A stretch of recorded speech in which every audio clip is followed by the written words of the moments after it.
대박! 하나님이 나에게 계시해 주셨어. 잠깐! 계시를 해주셨다고요? 하나님이 계시해 주신 건 성경이 아닌가요? 성경이요?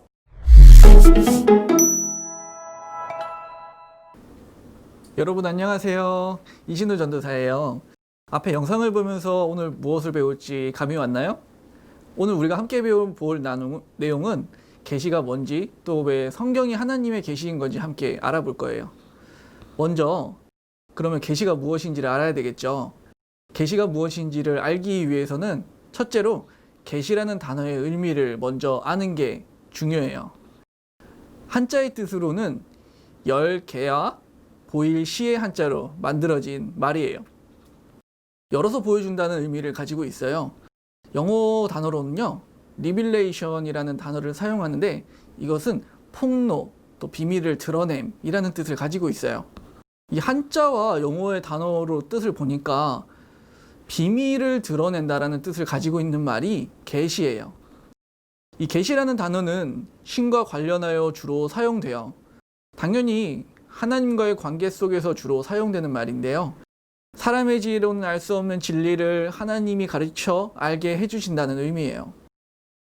더 정확하게는 하나님께서 하나님 자신이 어떤 분인지, 또 하나님의 뜻이 무엇인지를 가르쳐 주시는 것을 계시라고 해요. 이 계시는 크게 두 가지로 나눠볼 수 있어요.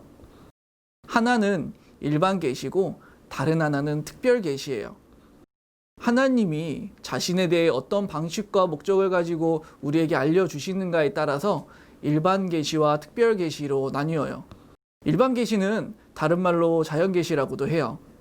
일반 계시는 하나님께서 창조하신 창조물들을 통해 하나님을 알게 하시는 계시라는 말이에요. 자연의 모습과 현상, 우주의 모습과 현상, 그리고 인간의 양심, 마음, 역사, 경험 등 하나님께서 창조하신 모든 것을 통해서 하나님을 드러내신다라는 거예요.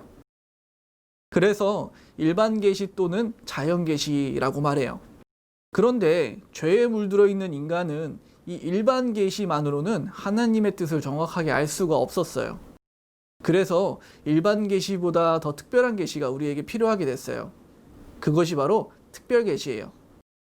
이 특별 계시의 특징은 하나님의 뜻을 더 정확하고 확실하게 알게 하신다는 거예요. 다시 말해서 일반 계시만으로는 하나님과 그분의 뜻에 대해서 아는데 충분하지가 않았어요. 그래서 하나님께서 하나님과 그분의 뜻을 정확하게 알게 하시기 위해서 특별한 계시로 알려주시는 거예요. 그리고 이 가장 큰 차이점은요, 이 특별 계시를 통해서 구원의 메시지를 전하신다는 거예요.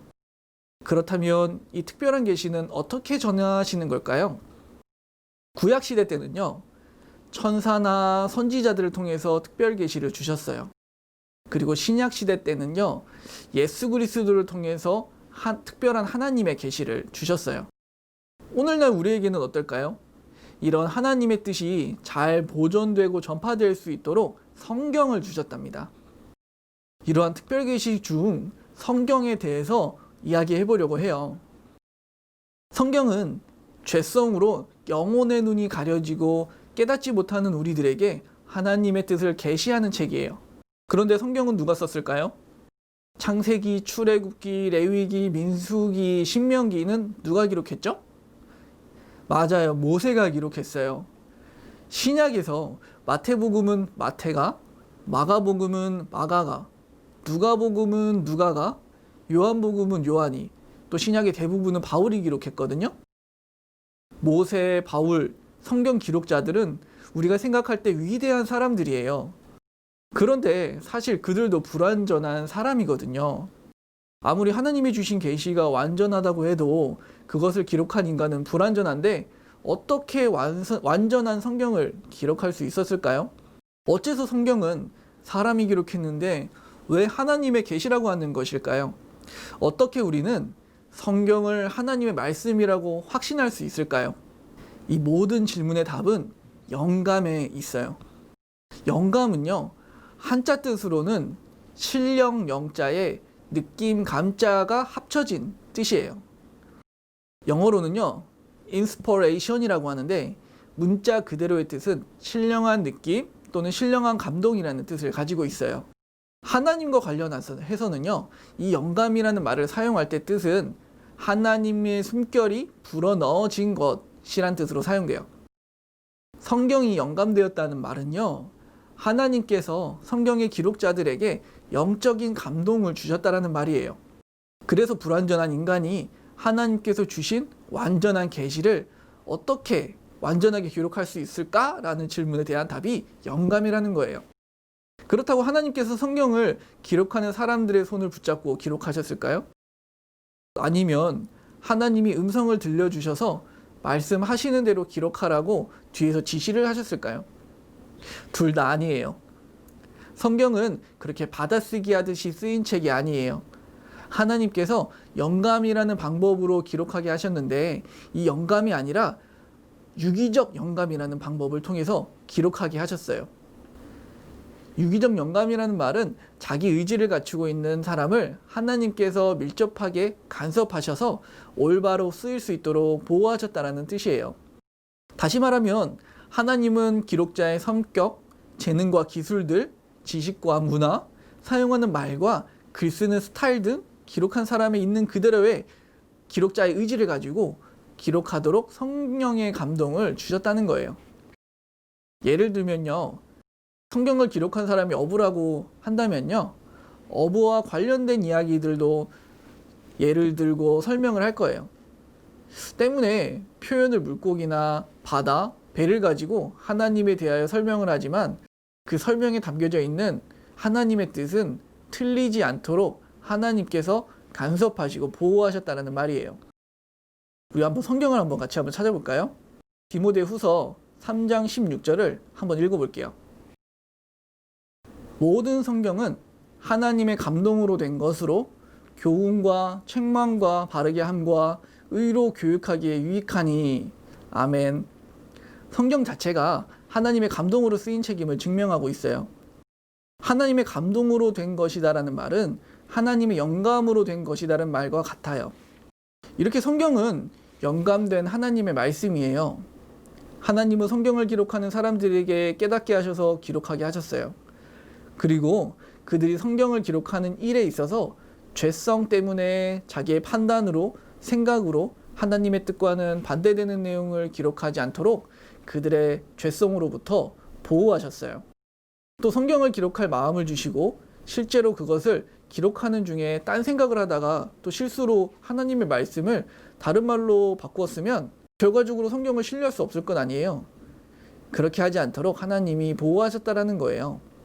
그런데 성경이 하나님의 영감으로 쓰였다고 하는데 어느 정도까지 영감이 되었느냐? 일부분만 영감으로 쓰인 하나님의 책이냐?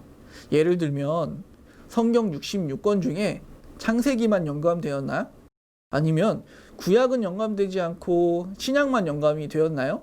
정답은요, 성경 66권 전부 유기적으로 영감된 하나님의 말씀이다라는 거예요.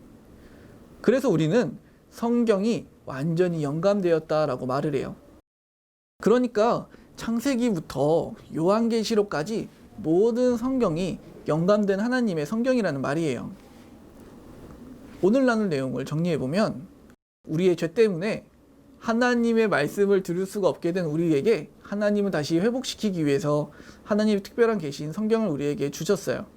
성경은 하나님의 영감으로 기록된 책이기 때문에 인간의 불완전한 모습들까지 사용하셔서 하나님의 뜻과 목적대로 기록되도록 보호하셨어요. 그리고 성경 전체는요, 완전히 영감되었어요. 그렇기 때문에 성경은 완전한 하나님의 말씀이에요. 오늘 내용을 한 문장으로 요약해보면 어떻게 말할 수 있을까요? 성경은 하나님의 영감으로 그리고 완전하게 기록되었다로 결론을 내릴 수가 있어요.